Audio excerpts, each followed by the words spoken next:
ఈ రోజు మనం ఒక సీరియస్ ఆపరేషన్ చేయబోతున్నాం. ఈ టొమాటో తల్లి తన గింజలకి జన్మనివ్వబోతుంది. ఈ ప్రాసెస్ అయిపోయాక మన టొమాటోకి పోస్ట్‌పార్టమ్ డిప్రెషన్ రాకుండా నేను చాలా జాగ్రత్తలు తీసుకోవాలి.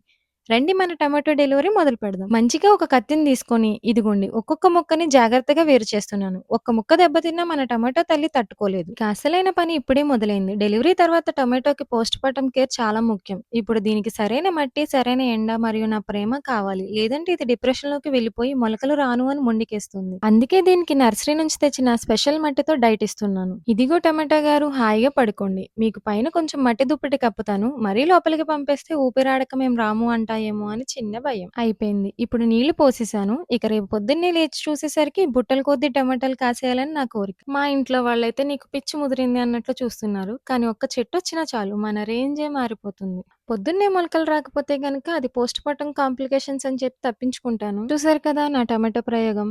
ఇవి మొలకలొస్తాయో లేక మట్టిలోనే పచ్చడైపోతాయో వేచి చూడాలి. ఒకవేళ చెట్లు వస్తే మీకు కూడా ఖచ్చితంగా పంపిస్తాను. ఈ వీడియో నచ్చితే లైక్ చేయండి. లేకపోతే మీ ఇంట్లో టమాటాలు కూడా కుళ్ళిపోతాయి. మీరు కూడా ఇలాంటి పిచ్చి ప్రయోగాలు ఎప్పుడైనా చేశారా? కామెంట్ చేయండి. నెక్స్ట్ వీడియోతో మళ్ళీ వచ్చేస్తాను. Bye bye.